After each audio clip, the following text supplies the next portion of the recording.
This episode of Fancy Ramen 141, What Game Awards, recorded on December 15th, 2019, covers topics such as Oculus Quest hand tracking, the Alliance Alive and other tangential handheld JRPGs, Katana Zero, and then Star Wars Jedi Fallen Order, and Cookie's potential game of the year, Slay the Spire.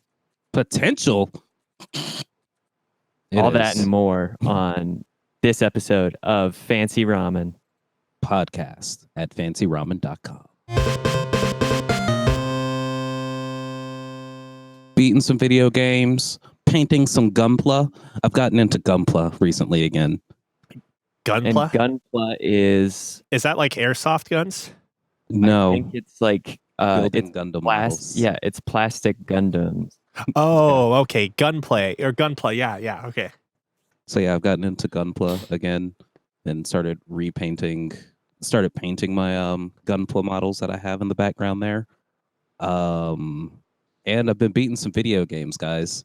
It's been a while since I talked to you, and I've beaten 2 games since then. Disclaimer, I beat them both on easy, but it's okay because I started them both on normal. And was like, this is going to take too long. Cookie, you're already halfway to being a gaming journalist. Yeah. Okay, I actually don't really think there's a problem with playing that. It was a joke. I'm sorry. Oh, I know. We can't report on games and be bad at games at the same time because that's just how will we know how the people intended us to play?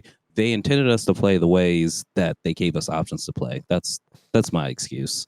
They said, "Hey, there's an easy mode on this." I'm like, "All right, cool." I mean, it's a Is perfectly. that why the Oh, go ahead. No, you go ahead. I was going to say, is that why the requisite for joining the podcast was we had to finish one Souls-like game, like to prove our mettle? I mean, God, today.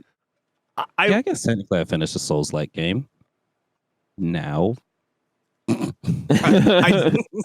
Wait. You. All right. I'm very curious about what game you're referring to now, but Salt and Sanctuary. Oh, dude, I want to play that game. It looks so interesting. Dead Cells. You're guessing right now, I take it. I'm just throwing stuff out there that I would respect. Risk of Rain, maybe? That's a roguelite or roguelike, right? Yeah, I'd say it's pretty far out from, say, Souls-like, but just the amount of grit that it takes to do some of those games successfully. Hey, I beat the Star Wars game, okay? And that's Souls-like. It's got a bonfire system. All of the things reset. It's janky sometimes, but yeah, Souls-like. I guess I also beat Dark Souls 2, but that's here nor there. Hey man, I'll respect that. Dark Souls 2 was a wild one. Did I understand it? Not at all. I think actually out of all of the Dark Souls, I might find it to be the most successful. Yeah. Because the director not successful, accessible. That's accessible, what I meant to say. And is that possibly because the director of the other games wasn't on it?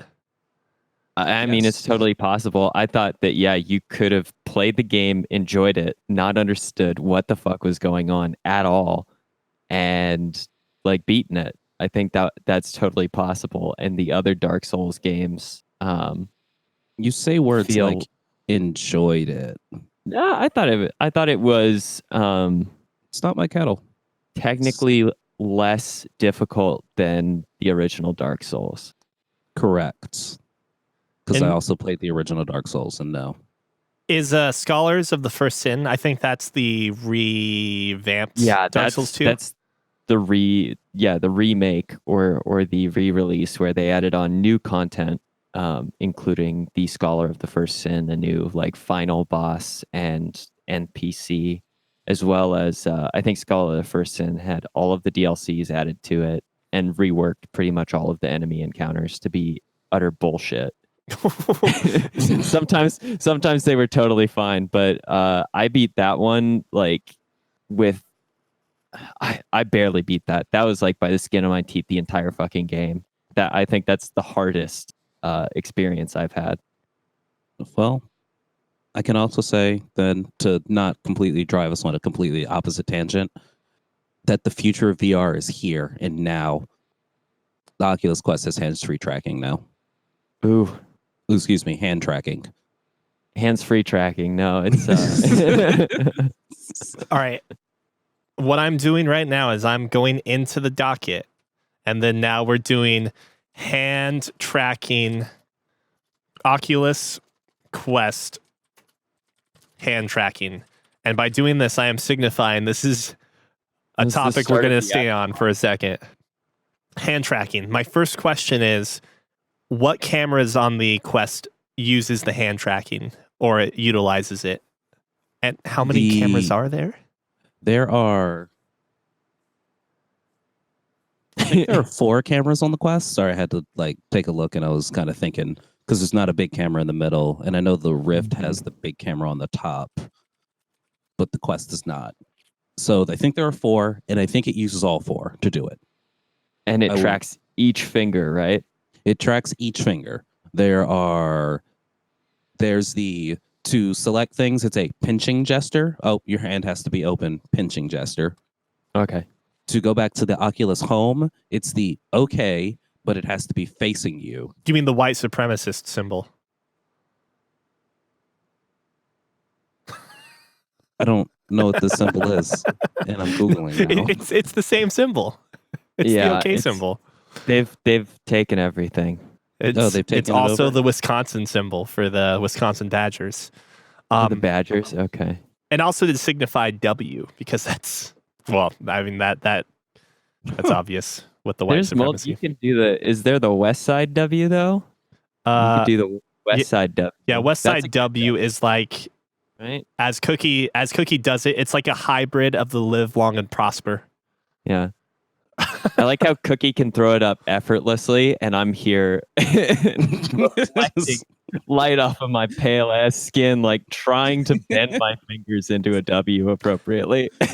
So back on the hand tracking. My question, I guess, is what depth or like field of view is it able to hand track? Because like, let's say when the shower with your dad simulator eventually makes it to VR,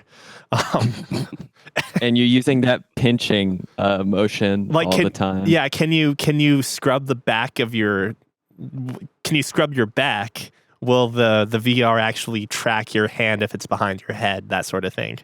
No, because there are no cameras in back of you. Gotcha. So So the field of view for the hand tracking is not like, so I can't have my hands out to my sides. Like I can't T-pose my way through a game using the hand tracking. Well, I can't T-pose my way into the menu setting using the hand tracking. It won't be able to see my hands.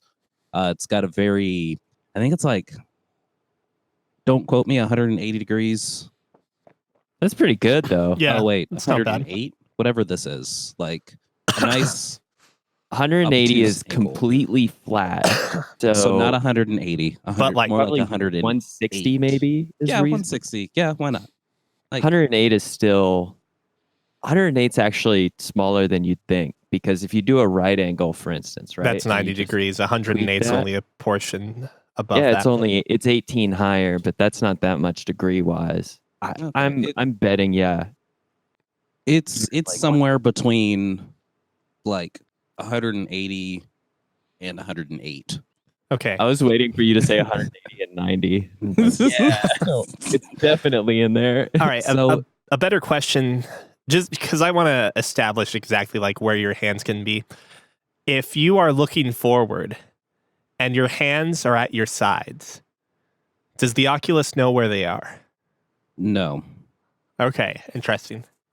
because you're that 100 between 180 and 108 degrees is also going up. Well, and yeah, down as well. I just figured that maybe they had cameras that were lowerly located so it would track around your body too, because I have a feeling that when you're in VR that there would be a time where you would want to rest your hands or rest your arms, and I'm not necessarily sure what most of the individual software titles or games would do when you are resting your arms. Like, is it kind of like with an Oculus with like the wands or any other like Vive tracking, where if they lose track of the wands, the hands can just suddenly appear and go crazy in different places?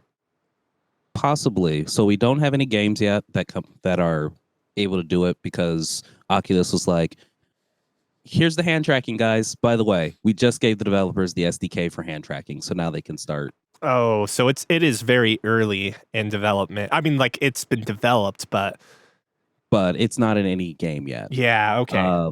And I can see, so it's not going to be built for a lot of games. So we're not going to be playing fucking Half-Life Alyx with the just using our hands, for the reason of, if I am shooting at somebody and I turn away to look at a different person and I still want to continue shooting, I'm not going to be shooting at that person Right, anymore. that's exactly what I was thinking.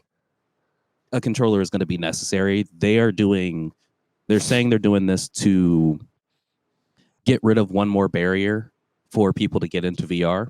Mhm. So think of it as more of like the less playing games and more of the experiences of playing VR things.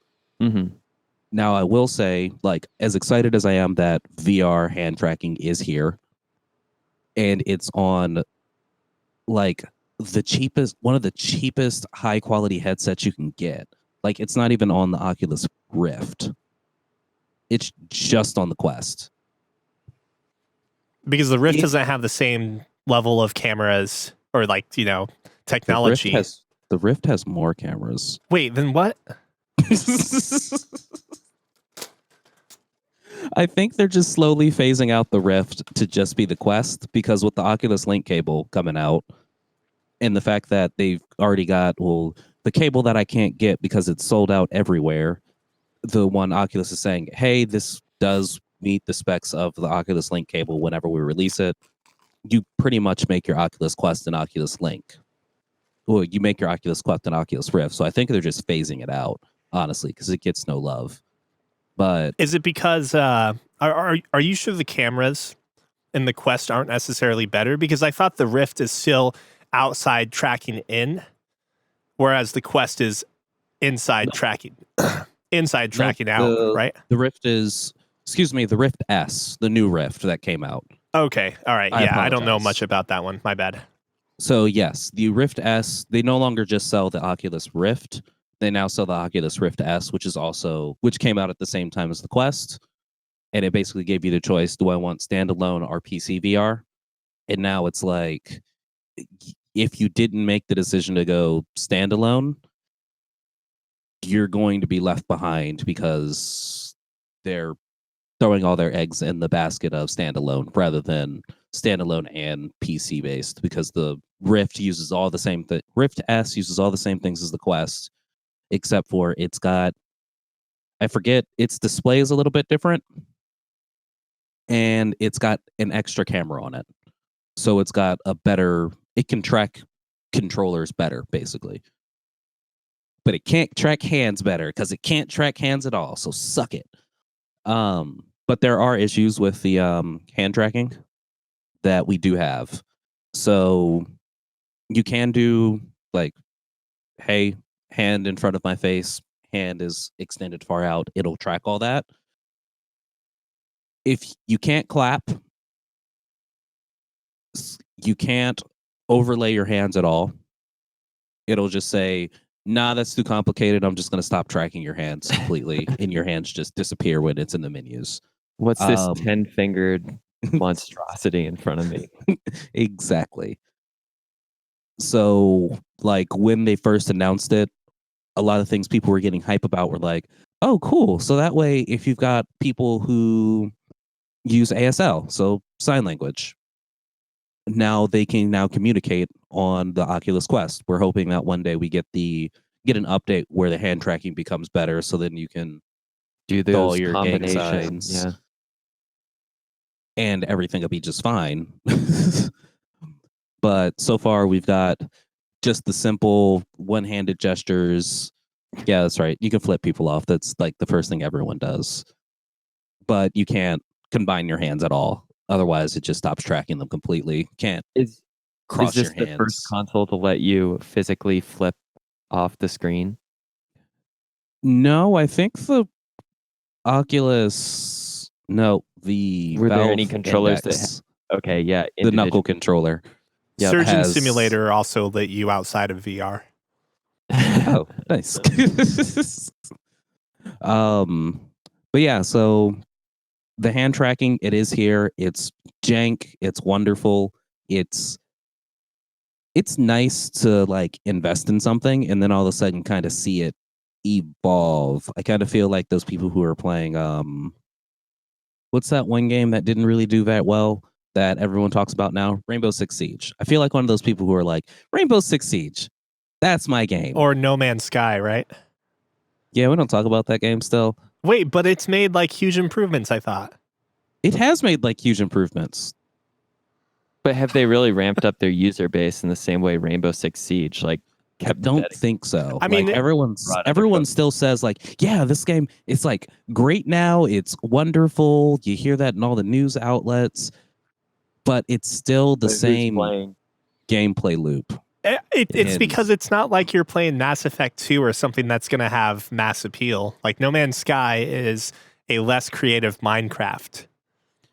Yeah, so I can compare No Man's Sky to Sea of Thieves, except for space seems more generic than pirates now for whatever reason. If that makes sense. But all right. Because we've been getting space for like the past 15 years, and then Sea of Thieves is like, oh yeah, this is a boring ass thing where you're just on a ship collecting random treasures that are also kind of randomly generated, but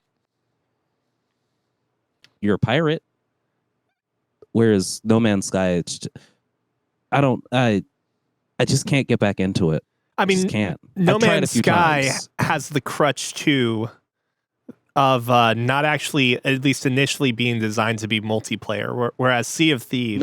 No, that was the first promise we got. Well, yes, it was, but this was designed with multiplayer in mind. Except it wasn't. And Sea of Thieves, on the other hand, was designed with with cooperative and combative multiplayer as the forefront.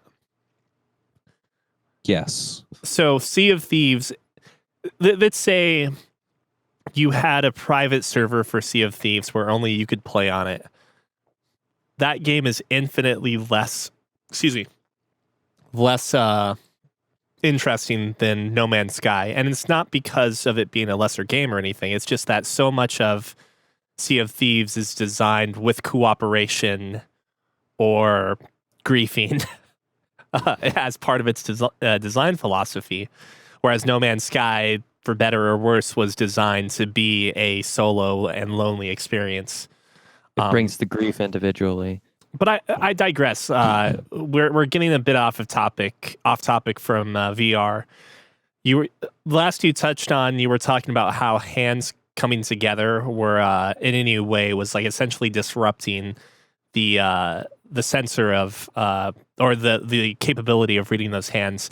I'm really curious if they ever considered making red and blue gloves like a necessary proponent of the hand tracking, because that seems like a easy way for the Rift to be able to differentiate between the two hands. Holy shit, that'd be that's very clever.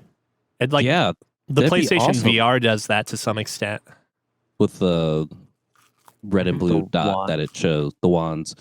Dude, they wouldn't even have to do like red and blue gloves. They could just say, hey, wear contrasting colors on your hands. Oh, So, yeah, like, absolutely. Me as a black person, I could just wear one white glove. Or and you then could just- you could remove one hand and replace it with one of Scott's hands. Even better. No, but that's a great point. You could just wear a glove that is different from your skin color. Yeah. No, which would work great for Michael Jackson VR. But no, then that would also very much cheapen the like entry as well. Not cheapen as in like make it cheap feeling, but like also It removes say, a hardware cost. technically. Yeah, because everyone's got gloves who lives anywhere that you possibly could need gloves, or you can just order a random pair of black gloves for $3 on Amazon. Yeah, like But what if we're I'm talking wearing- like yarn or knit gloves, like very simple, thin gloves. I was about ready to ask how it was going to respond to me wearing my thick leather winter gloves. Just one hand that's double the bulk of the other one in the simulator.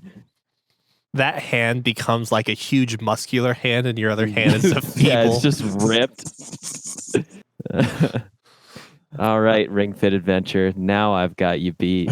But yeah, besides that, that's like kind of all I have to report on the hand tracking. Right now it works for the Oculus Home, Oculus TV, and Oculus browser. So basically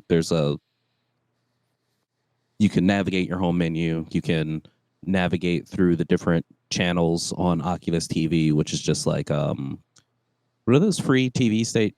It's basically like YouTube, and then the web browser you can navigate through. But all of those can be done a lot easier using just the controllers. But you're right. This is all about like That futureness. yeah, and for people that are just starting VR, they're not going to necessarily have an opinion that controllers are easier. Like if they Exactly. simplify hand gestures and hand motions enough, someone can throw a headset on and go and view their like VR roller coaster experience or their VR mountaintop experience or whatever, like Google Earth, like the things that people starting VR for the first time would be interested in God. doing. Google Earth is so great in VR.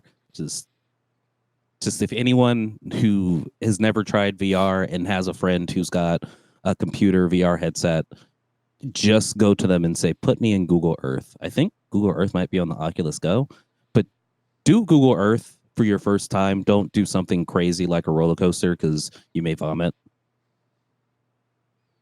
Motion sickness is real, people. But yeah, no, it's great. It's wonderful just to kind of just see the technology and be like, oh, as to quote from Dean on Community, as soon as I was able to see my hands, I did this. I looked at my hands in wonder, and then I said, Jesus wept. For everyone who's not familiar, there's an episode of Community where the Dean buys a full motion rig VR rig, and it's just jank as fuck. And the first instructions he get is calibrate by looking at the back of your hands and the front of your hands in wonder. And then throughout the entire episode, he's just like, Jesus wept. It's a phenomenal episode.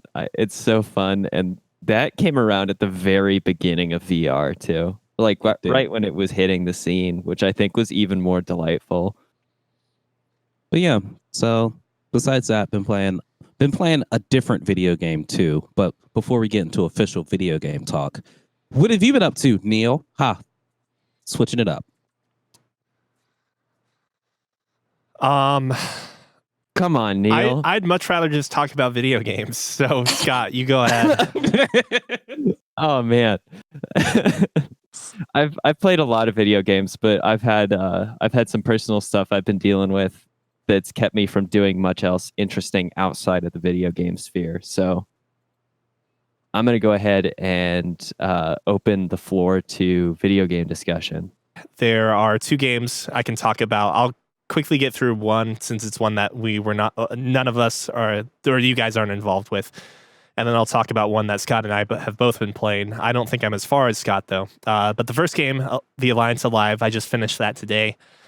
Just really quickly, I am ever surprised by like how good 3DS games are. This is a 3DS game that I played on the Switch. It was a port.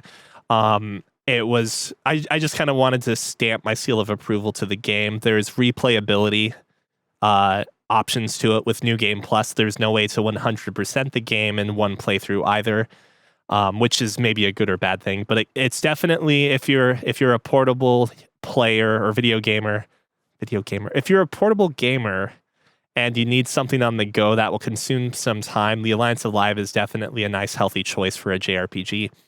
plus 30 hours on your first playthrough, significantly less on the second and third and so forth.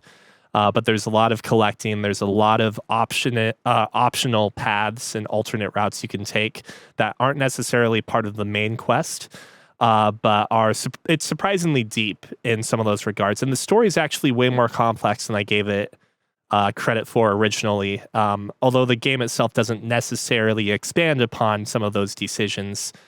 Some of these those plot points. I finished the game and there's still like a bunch of questions I have left that were never really addressed, but I have a feeling they really give you enough hints and backstory to start to figure things out on your own if you so choose to. All in all, solid experience. 3 out of 5. The Alliance Alive. I hope that developer or that group of developers decides to make more games like it down the road, except for the Switch, with better graphics and so forth. What's up, Cookie? I have a question about New Game Plus. Just in general. Sorry to like completely throw us off. No, you're again. good.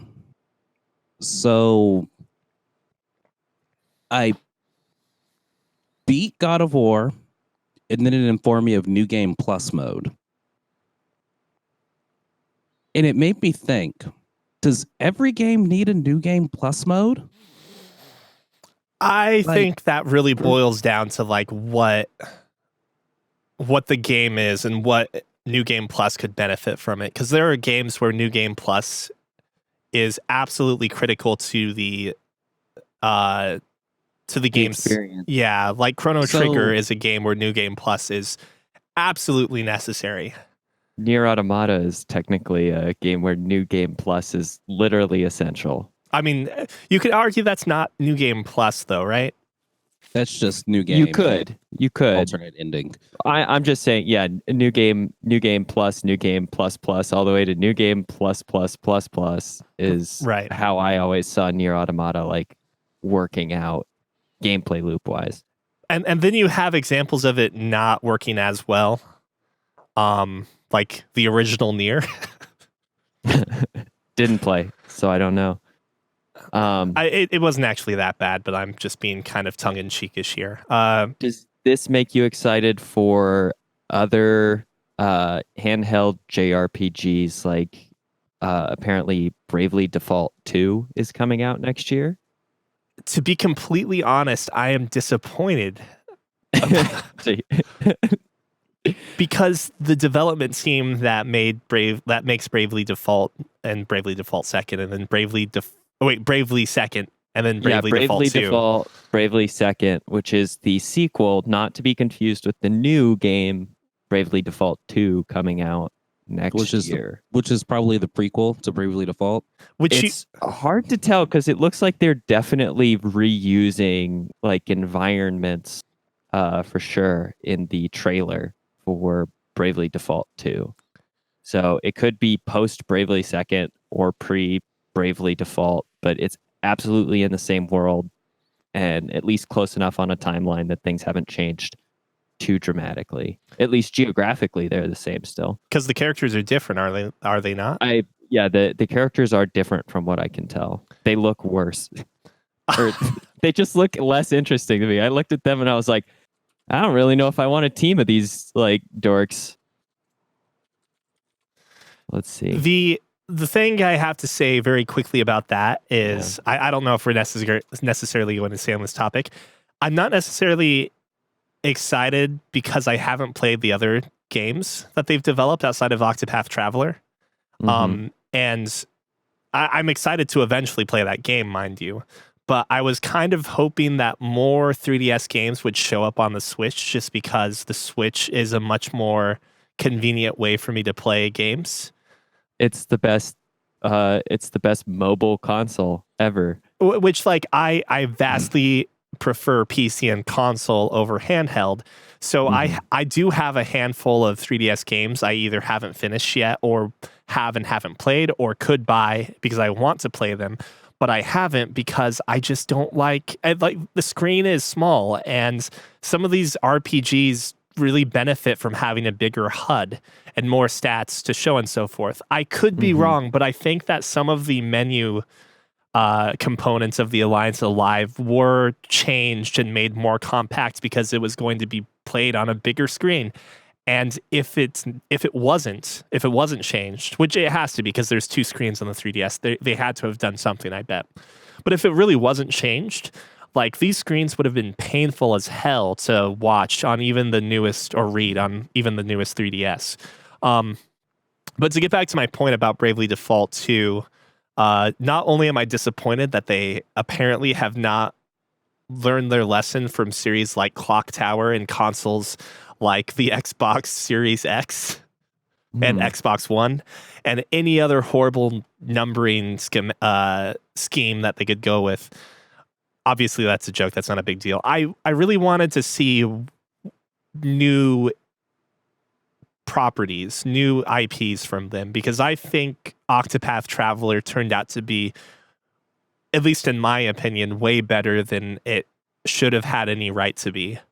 Especially given that, like, I like the graphics, but I also think the graphics are whatever.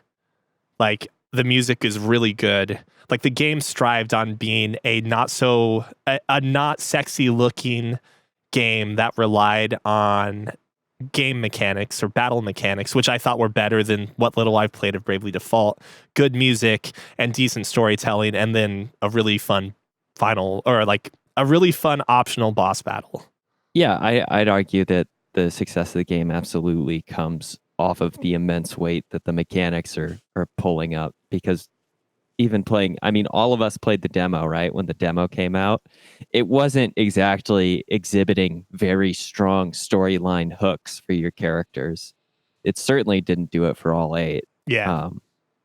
And so for that gameplay to be so good that you're like, I'm not that interested in this story or what's going on, but you know what? It does mean some more dungeon crawling and a boss fight, and I could do that. And I don't know if you've... It's a pretty big... Go ahead. I don't know if you've gotten to the last boss yet, or the optional last boss. Been very difficult for me so far. Dude, you're gonna shit your pants over how hard the last boss is then. I'm already getting... I think I've explained it on the podcast before. I don't know how many episodes back you'd have to dig to find me just like encountering some of those folks that have the armor that you have to break close to like 20 times and just being... Actually, there's one where it's like 30 something armor, essentially vulnerabilities that you have to destroy. And they have a shuffling weakness, which happens further and further down in the game. It becomes more frequent. Every time, it's just those battles of attrition are very difficult for me, because as soon as I, like deal a really good killing blow and have them near death's door, their armor resets to like 30 something, and I don't have enough in me to like make the next long haul to that vulnerability again before I just get wiped. It's a game that I want to beat, but it's so hard, Neil. If you end up giving up, that's fine. Give me a heads up, because I want to show you what the last boss is. And okay. I feel like you would shit your pants over how ridiculous it is. I want to be spoiled about it if I don't finish it, but I still feel like there's a tiny amount of hope that maybe I could finish it. I will say one thing, that if you're having troubles against these late game bosses, it's over. No, you're going to find yourself challenged. I can't talk about it without spoiling it. So okay. But yeah, like that's the whole point. And the Alliance Alive, at times, the story just it felt like there was not enough time or enough content to really bring out the best and the potential in the story. But I actually really enjoyed a lot of the gameplay elements to it. The battles actually were really fun, and that's always tough to say because JRPG battle systems are generally all the same. So when a game's able to actually exceed like the norm, that's always a big positive. I am slightly disappointed that Bravely Default 2 looks a lot like the other Bravely games, when like you got such a great response from Octopath Traveler. I was kind of hoping that they would have gone into high quality 2D art or more pixel art, because it worked perfectly fine. But there's absolutely like an Odin sphere direction that could still be taken, which is or like a watercolor direction that could be taken. At we had other games that were awarded this year at the Game Awards show, like Greece, that displays beautiful 2D artwork with that doesn't sacrifice the quality of visuals. And maybe they don't have that type of staff on hand, but they certainly could have gone in that direction, and I kind of wish they had.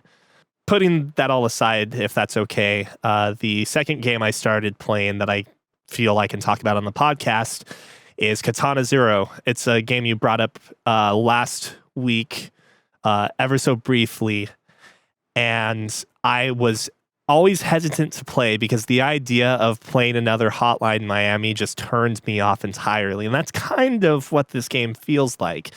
But I'm glad I tempted you to try it, though. And you did, and it has been great so far. The entire idea of the story being justified in some way that the game makes you aware of killing and aware of the negative consequence of killing. And it definitely seems to have an effect on your character. Now, how much I can say about the story, I don't necessarily want to go too far. I'm only like on day 4, I think. Or there are only 7 or 6 days remaining, as the game would tell you. And I would argue it's going to be difficult to dig in on anything until you've finished it, but it's not that long of a game. I think I was surprised at the amount of levels or content, but once I reached the end of it, I think I still came to the realization that if you're playing better than I did, you could probably wrap it up in a handful of hours. I find that there are moments in that game where you are told explicitly not to kill people, and that if you do not kill people, if you decide not to kill people in that fashion, the game does become much longer. There are I think I can say this while avoiding spoilers. There's a few maps, 3 different screens, where you're told not to kill anyone, although people are already dead.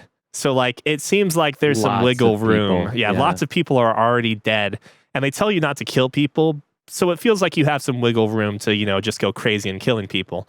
You could get through these maps in a matter of, I would say, seconds, within a minute.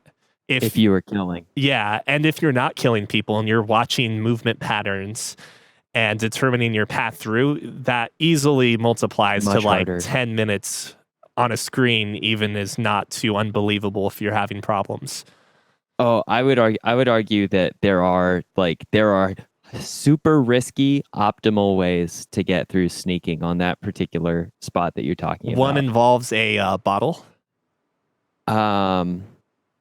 Yeah, actually, it does involve a bottle on one of them. I actually played those the same way that I played the most recent Spider-Man stealth missions, which was at full force, complete recklessness. You charge through and exploit the vision cone or the limit of vision as much as possible. And therefore I'm pixels outside of someone's vision cone at certain points in time to dash and save the whole action of them walking the length of a hall again or something, to just chain together some insane sneaking. The way I was able to do that was failing about 50 times on each section, but then I had perfected it. So it's totally possible. And I think because once you finish this game, you'll learn, and this is no spoiler, that it unlocks a speedrun mode. And this game is absolutely developed and designed with speedrunners in mind. So choosing not to kill, but say trying to be pacifistic or moral in this case, means that you will have to speedrun in a very different and more difficult way than just killing enemies. Also, something that I thought was cool for the end game appeal is it looks like if you complete certain achievements, you unlock a special items or perks for use in future gameplay. And so ideally a non-lethal weapon.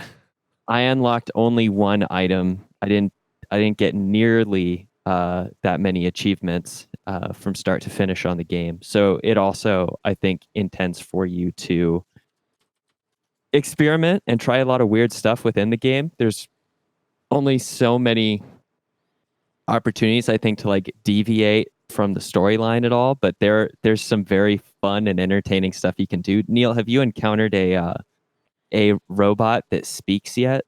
Yeah, I killed it. You killed the robot that speaks? You've missed out on a rare achievement. I'm technically still on that level. That's where I left off. I just started playing it last night.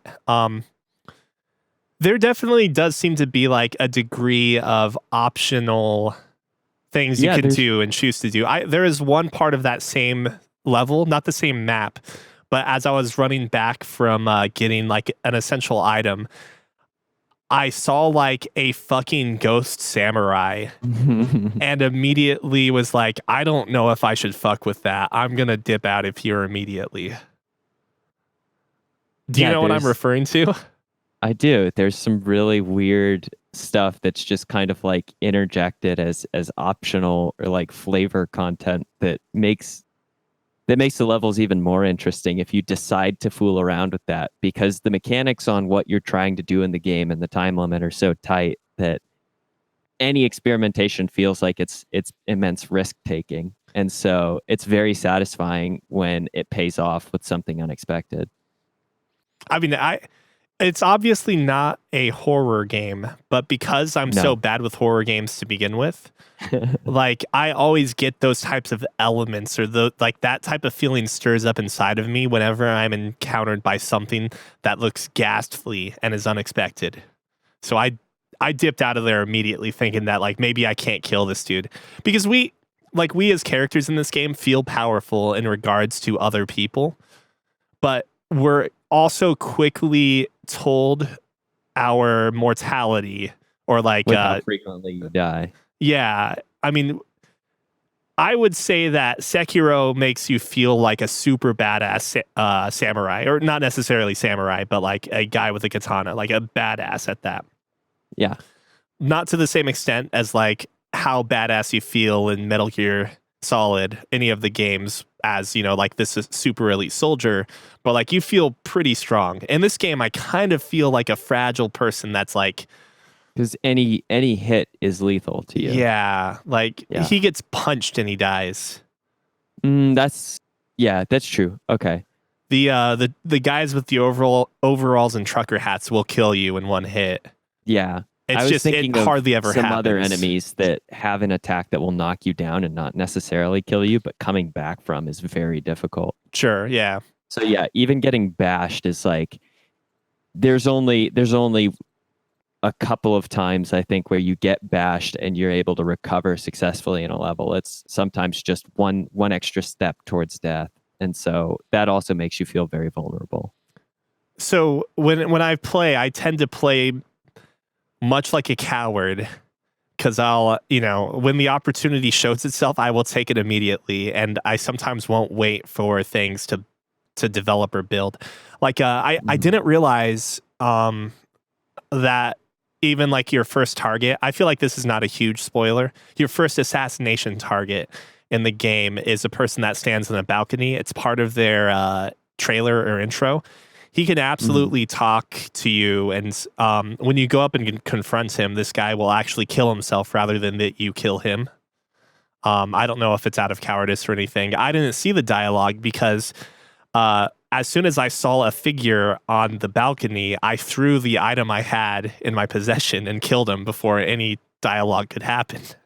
That's amazing. Nice. So just get in and get out. I don't know. I don't know what is being tracked. The story, without giving away spoilers, the story seems to change slightly, I'm assuming, based on your performance and based on how well you follow your instructions. Yeah, there's also acknowledgments of how things pan out on like the evening news. And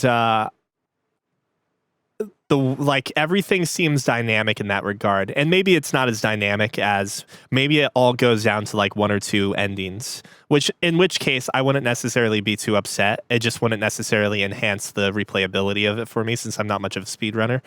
but it gives off a good illusion of choices mattering.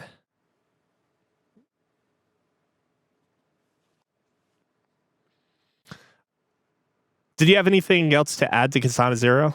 I'm sorry we can't get into story too much, but I'll definitely have it finished by the next time we convene.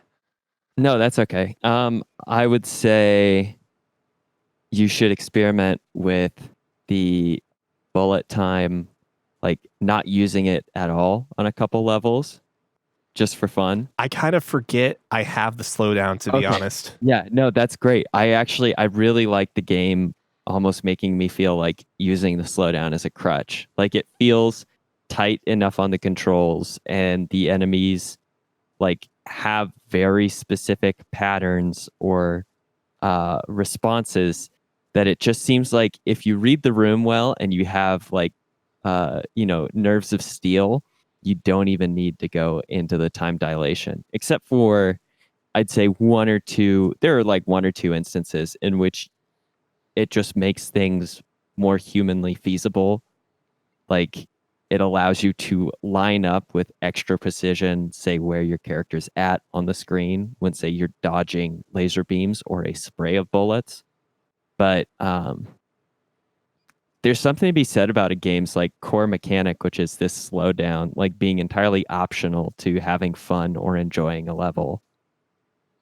Yeah, I've only used it for environmental, like literally I think the that's fan. what it's more useful for. And yeah, the fan that it forces you to roll through. And so I don't know. I'd have to use it some more to be sure about it, because I legitimately haven't used the slowdown really in combat at all.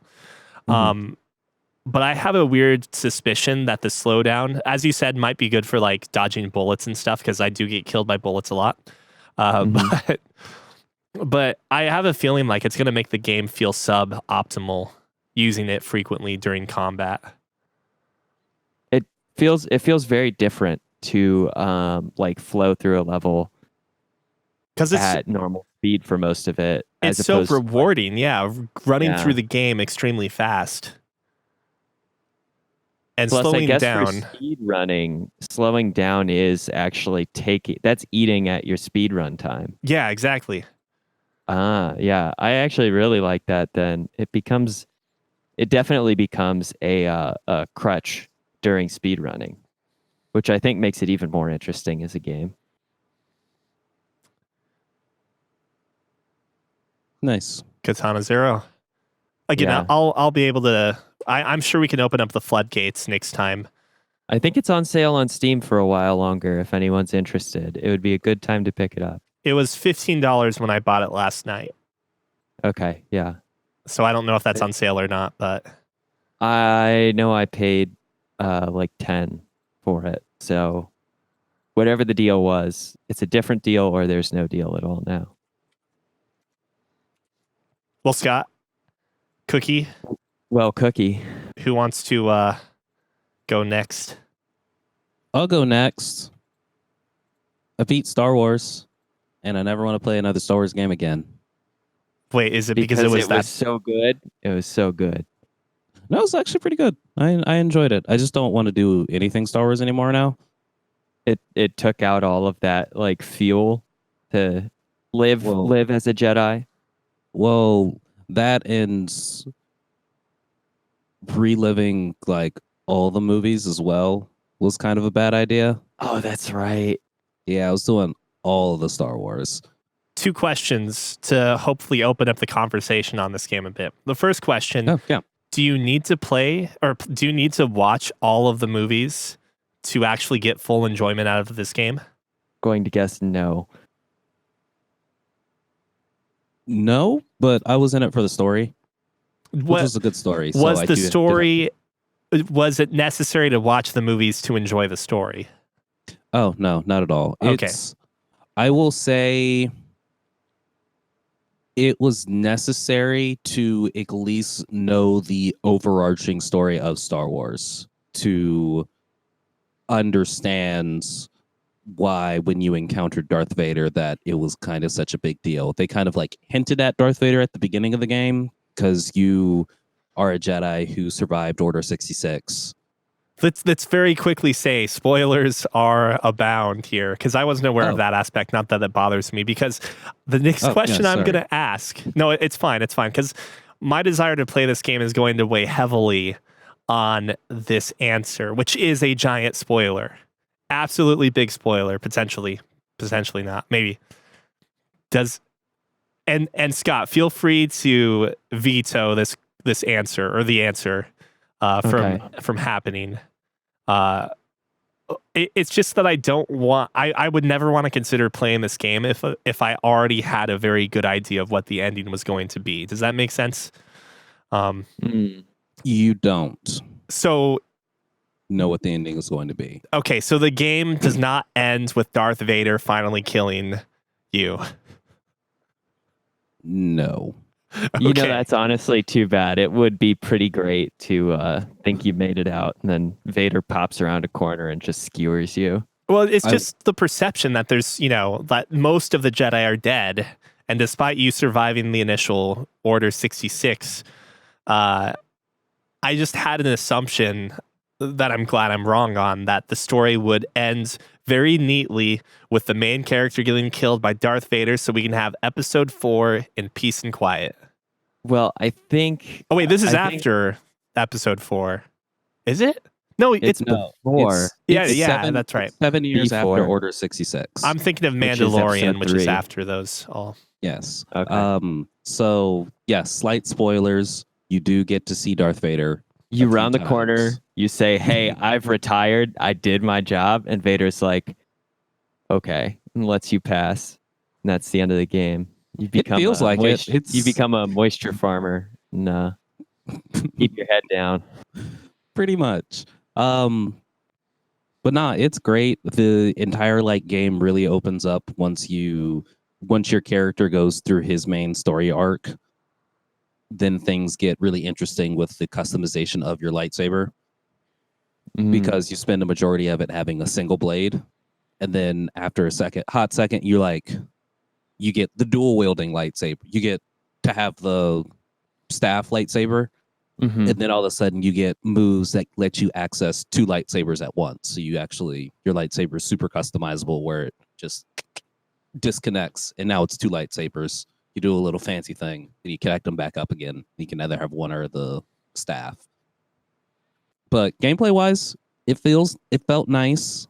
It's not nearly as mechanic-wise. It wasn't as tight as your other Souls-like games. So it was not as tight as Sekiro, not as tight as actually Dark Souls or Bloodborne. Things were kind of, hey, this parry mechanic is, you're supposed to hit it in an exact moment, but where exactly is that exact moment when you're on Jedi Master mode? But I want to say about halfway through the game, I did just say, fuck it, this is taking too long, and then just threw it on Padawan mode, which honestly, I think they did the game a disservice by doing the difficulty slider in Padawan, Jedi Knight, Jedi Master, Grandmaster.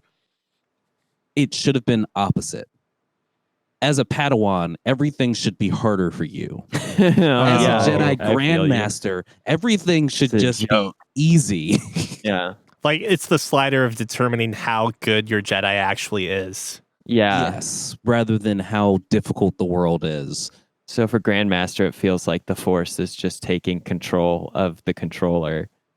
Pretty much. Padawan, you're like, oh shit, this is not good. I am not prepared for this situation at fucking all. But the story-wise, I think it left off in a really good space and fits nicely in the Star Wars universe. And leaves room for merchandising. Nah, no one's gonna want a redheaded Jedi. Yeah. So I'm really curious about this game, because as you put it, it has been marketed to be a Souls-esque game, right? In Souls, it has Souls-esque features. And one of the elements I attribute to a Souls-esque game, and it seems to be a very true thing you could say across all of the From Software titles, as well as all of the 2D recreations like Salt and Sanctuary and so forth. And oh god, I Spelunky. my question is, how does it handle character interactions and relationships? I don't necessarily mean romance per se, but like friendships, companionships, and so forth, because I'm assuming you don't actually get comrades like you would in KOTOR, but like, is there a degree of character development and interactions?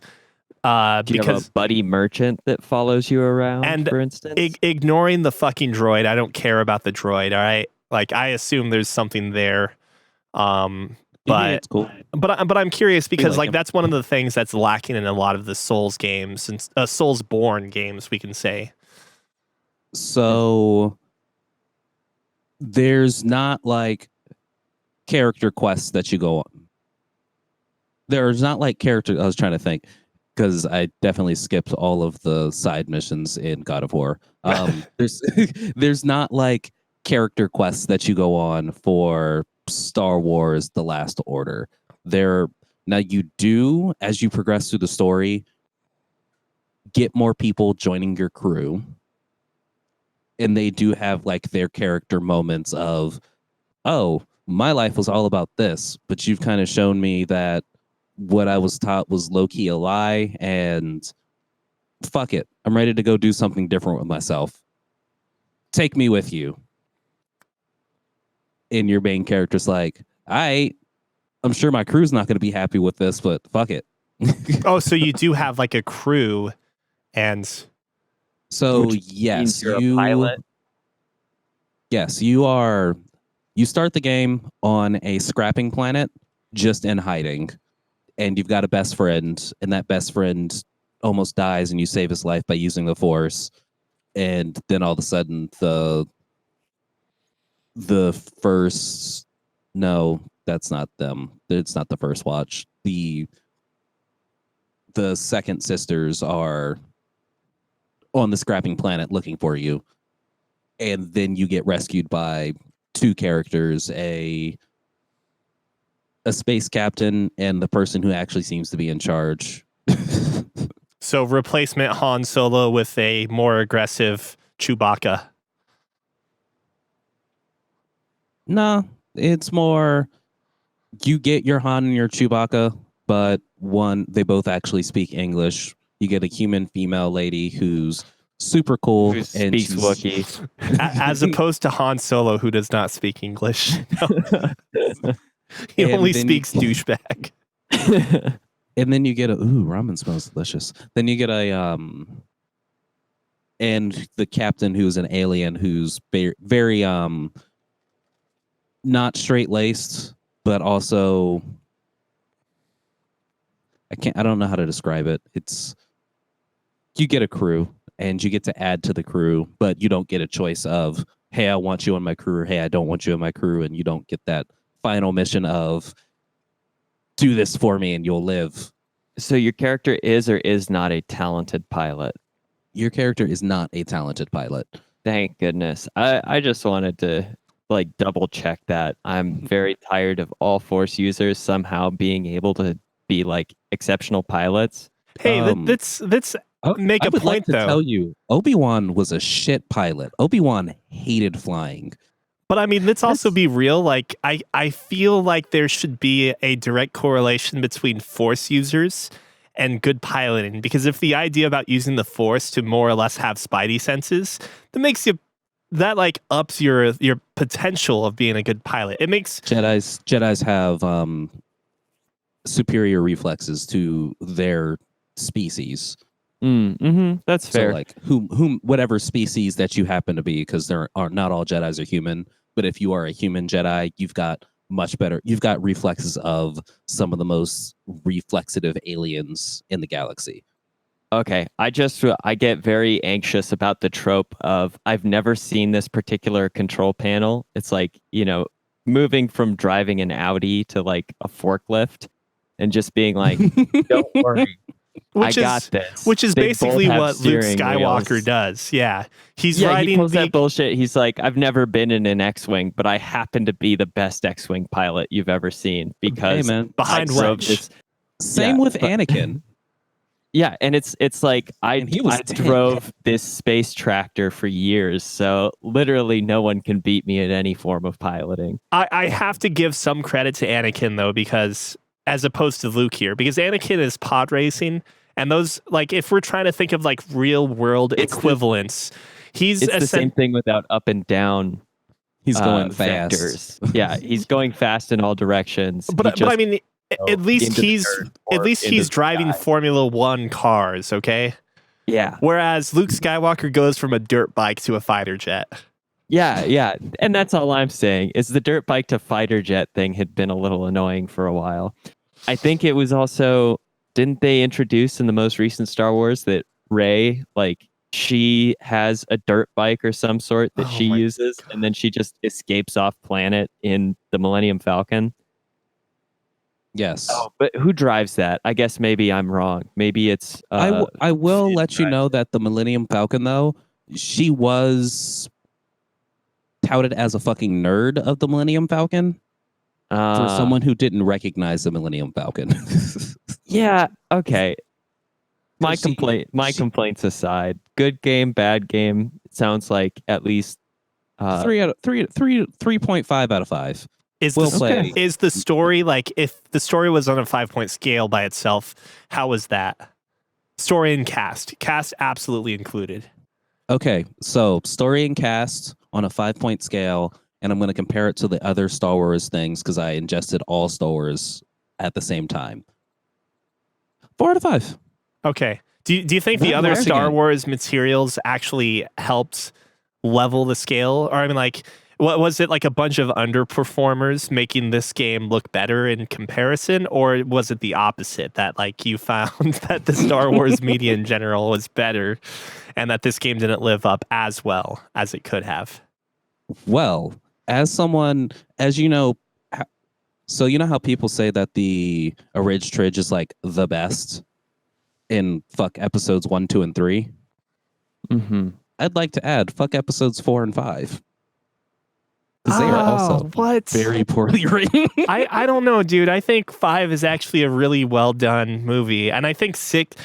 So it's kind of opposite for me. Excuse me, not 4 and 5. I apologize. 7 and 8.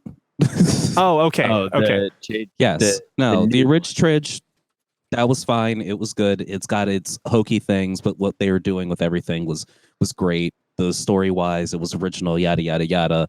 1, 2, and 3, it got melodramatic at times, but 6 and 7 just don't make sense. You mean on a 7 and second 8? watch through? 7 and 8, excuse me. I They mean, just don't go make ahead. sense on a second watch through.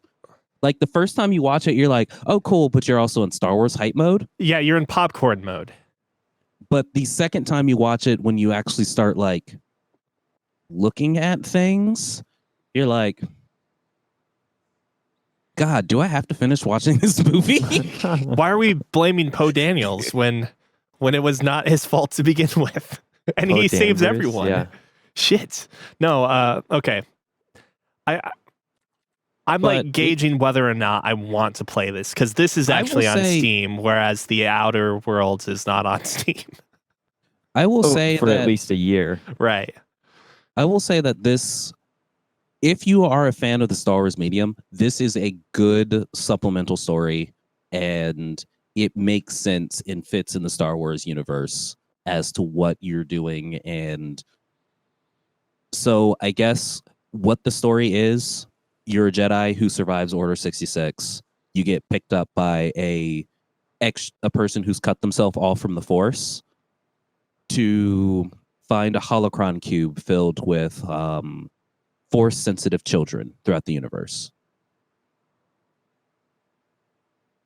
And one thing I really like is that no one really questions. It's like, oh yeah, we're going to find this list of kids and we're going to raise them. They're going to become the next Jedis. And no one really questions it until about 75% of the way. And one character goes, are you sure you want to do that? Like, is it really up to you to train the next set of Jedis? And it's like, it must be because I knew about this place. So it kind of ultimately comes down to yada, yada, yada. But the story wise, it makes sense. You get to see and survive Darth Vader, which was fun. But yeah, no, it's if you like Star Wars content, it's great.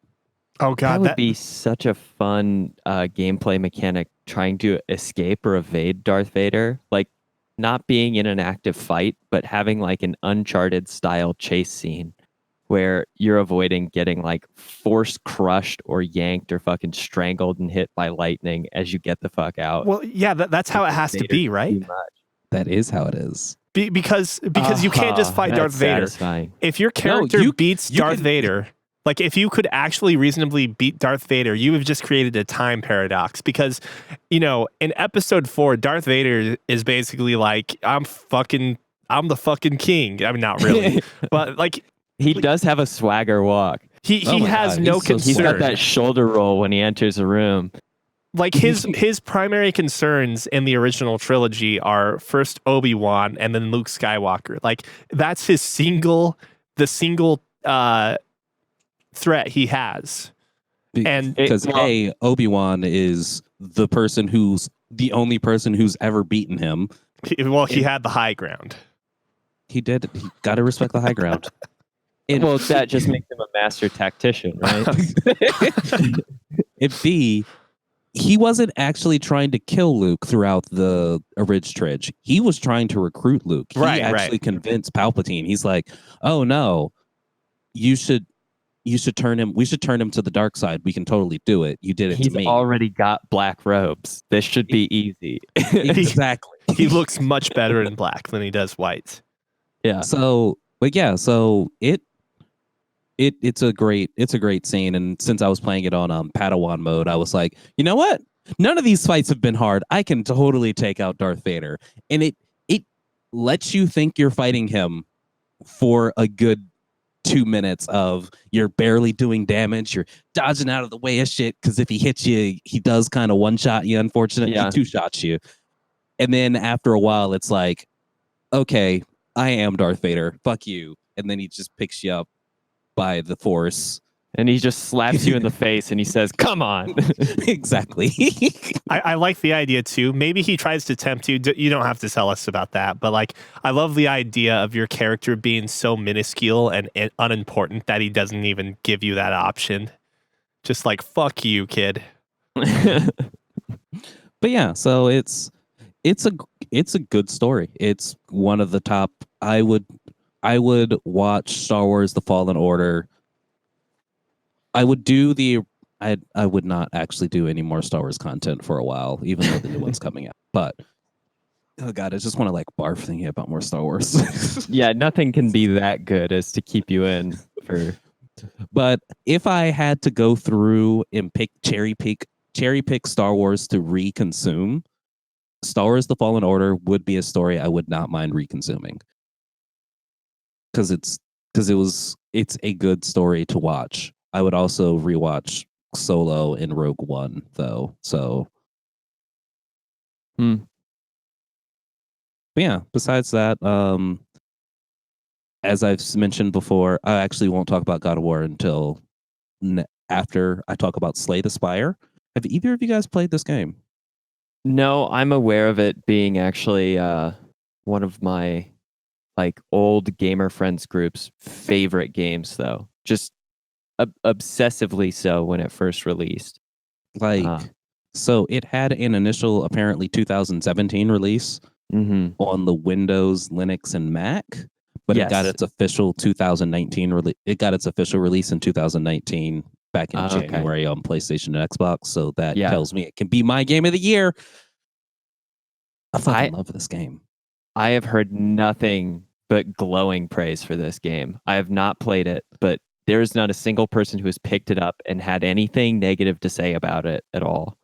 Like, have you guys have both played oh god, what was the rogue Hearthstone, Magic the No. Gathering. Roguelike, Dungeon. Rogue Legacy? Rogue Legacy. You've played Rogue Legacy, right? Yeah. No. You haven't Oh, played you Rogue didn't? Legacy? Wow, I'm surprised. Oh my gosh, that's a great game, by the way. Rogue Legacy, I do believe, if I remember correctly, that I didn't like the art. I looked at it and I said, "This looks ugly." Yep. Yeah. That's the only thing that's kept me out of this game is I looked at it and I went, That's a good reason not to play a game. Just because you don't like Unappealing. the art. Rogue Yeah. Legacy is not necessarily so good of a game that you're missing out by not playing it. That's my It's- stance on it. No, and that's completely fair. Rogue Legacy is more it's the game to get people into roguelikes who don't know that they like roguelikes. "Gotcha." And there's a lot of 'Cause- fun stuff in it too, like Just the randomness of it all. But the traits that you can inherit from. There's like a flaw in boon system, right? And Yeah. both of those are inheritable. And your flaw could be Tourette's. Quite literally. Damn it. Quite literally. So and some of the flaws are actually good for other things. So like technically dwarfism is a flaw in the game. But it makes you harder to hit, maybe. Makes you harder to hit, and you can get into different places that you normally wouldn't be able to get into because you're short. Well, so Slay the Spire, what you're making it sound like is this is actually a roguelike card-based battle game. It is a roguelike card-based battle game. Wait, sorry, let me rephrase that. Not card battle like Hearthstone, but like RPG with card elements. Yes. God, what's a game that I can compare? Card it to? combat, right? Oh God, the world ends with us. The world yeah. ends with you. With you. That yeah. doesn't really use cards though, does it? It does. The I thought fuck? it was DDR. We were when we played it, we never came across cards. We haven't gotten like significantly far in it. But we're also playing it on Switch. I don't know if that makes a difference. Wait, never mind. The world ends with you is I guess they weren't cards per se but they were like elements that you would capture. So I consider that kind of a card thing. But so basically you start each run with you can choose 1 of 3 characters who have significantly different decks that they can build out. And they all get a artifact. And as you're going through the game, you're randomly building a deck of cards to better allow you to fight enemies that are randomly generated through this 3-level spire, basically. So I think the entire spire, I think each thing before you get to the final boss of the level is like 25 to 30 encounters, basically, depending on which route you take. 100 encounters. Yeah. Yes, before you get to the last final boss, and then you just start over with a random boon or defect for your character and what they're planning on doing. How fast is the turnaround time on most encounters? So it's to get through the entire Spire. If you are, so I will say the first playthrough I did beat the Spire using the first character, and it took me about an hour and a half to get through the entire thing. That's actually really fast then. Okay. It was very enjoyable the entire time. And I say each run, I get maybe about 30 to 45 minutes in before either dying and or knowing that, hey, I'm going to just abandon this. My deck is trash. But unique things about Slay the Spire, besides this whole card-based system where it's quite literally, I think each character starts off with 4 attacks, 4 defend cards, and 2 utility type cards that do 1 or 2 things depending on the characters that you play. One character is the first character you get is very straightforward. He is all about doing high damage, defending high, no crazy gimmicks. The second character you get is all about buffs, debuffs, poisons, damage over time things. A hand that is all Pot of Greed. Pretty much. Good throwback. The third player that you get, who I've used like once or twice, uses like an orb system Mhm. So they can generate orbs of elements that they can then use to set off different traps, and depending on the elements and orbs that you get, it's a more complex deck. I was gonna say that sounds like the most technically difficult. Yeah, it takes a second to get your mind around, and as you're playing the game, you're unlocking more cards that you can potentially get inside of your deck of cards. But Mhm. the thing that really makes this game unique is you know what the enemy is going to do this turn. They'll have symbols above their head. So there'll be like a weapon like symbol. So it'll be like a knife, an axe, a hammer, whatever weapon that they're planning on using, and a number. So it's going to say that they're attacking and they're doing this much damage to you. So you can choose to, with your hand that you have in with your hand, you can either choose to negate as much damage being done to you as possible by defending. You Mhm. can attack and defend. You can mix and match and figure out what you want to do. You can debuff them to where their attack's not doing 27, now it's doing 3, Mhm. type of thing. Or Is they'll there any like tempo stuff that happens as far as like do you have any stuns or like dodge increases, stuff like that? yes. Yes, you do. Nice. So like you can play dexterity cards, which if you have a dexterity card, it increases the amount of defense your cards give you. Mm. So each card is usually like your starting hand, usually like this card does 5 attack, this card does 5 defense. If you've got dexterity, your card, instead of doing 5 defense, is now 6 or 7 defense. So it's all about attack or defend. So you do have things where, so say you're fighting like a slime monster, Mm-hmm. it's going to hit you for 27 attack. Well, I know that if I get this slime monster down to about 75% of its health this turn, it's going to split into 2 slime monsters at that maximum health HP pool. So I can theoretically stun it or make it not attack me this turn because I got it down to a certain health threshold. So it'll either be, so to give you like the attack symbol above the enemy's head, it'll give you like a shield. So it's going to say that, hey, they're going to be upping their defenses this turn. Or to give you like a question mark. And it's basically, they're going to do something. They're not going to attack, but they're going to do something. Mm-hmm. And then there's like a noxious fumes clouds, and that means they're going to debuff you. And then there's like a purple one that means they're buffing themselves. So it's a very unique game of just get through and go as far as you possibly can. The more you play the game, the more you understand what the enemies are going to be doing. There are lots of similar enemies where you will be getting to know what they're going to be doing. I haven't gotten bored of it yet, and I've still run into new bosses at the end of each level, quote unquote, to where I haven't had to repeat a bunch of those. But now I know that, hey, if I'm fighting a slime, I know that its first thing that it's going to do is not an attack. It's going to do this. So stack as much damage as possible. And then when it starts dealing heavy damage, then I need to start going for getting it to split or debuff it. Mm-hmm. But it is a wonderful, wonderful game. No 2 runs are the same. It's got a very almost an Enter the Gungeon feel, but with cards. But there's a nuclear one that feels a little bit better than Enter the Gungeon. Nuclear Throne. That's the real thing. Yeah, okay. So I know that one. It's got more of a Nuclear Throne feel to it because of just like with Nuclear Throne, if you haven't played it, it's also a roguelike shooter where you Super hectic. Super hectic. You can collect different guns or different weapons, and depending on the power-ups you get at the end of each level, you start kind of making your builds.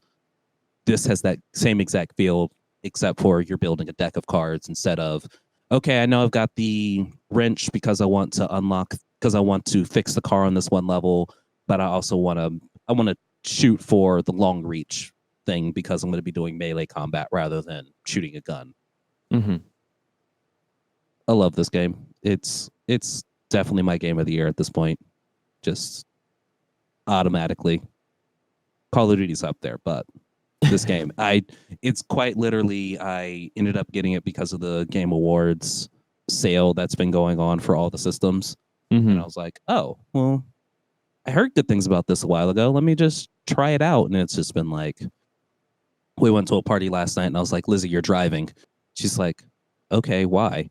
Slay the Spire. I'm playing Slay the Spire in the passenger seat. Yes, because I've got to play this game more. Besides that, I've also been playing. I beat God of War. Neil, not Neil. Scott, how far did you get? I've finished. Oh, sweet. So we we've can all talk finished about it. Spoilers On the next episode, perhaps. I guess Your it is call, getting, guys. It is I getting think- kind of late. I think time-wise, we can really give a fair amount of discussion on God of War now that all three of us have completed it. So yeah, we should probably go. I like that. I do have a feeling that, especially with Cookie and I essentially finishing the whole game without talking story in the podcast previously, on the story alone, there are a ton of merits that like we could get pretty chatty about. Let's be clear. I did not personally finish the game. My gamer girlfriend finished the game. So I think it's pronounced girlfriend, but okay. Gamer grills, right? That's totally fine.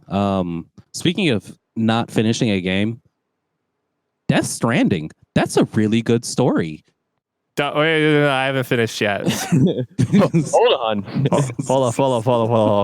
I'm not going to spoil anything for you, but that's a good story. Yeah, wow. I mean, I have already heard it's a good story. I just hope it's different from the fucking 4chan leak I read like 4 years ago.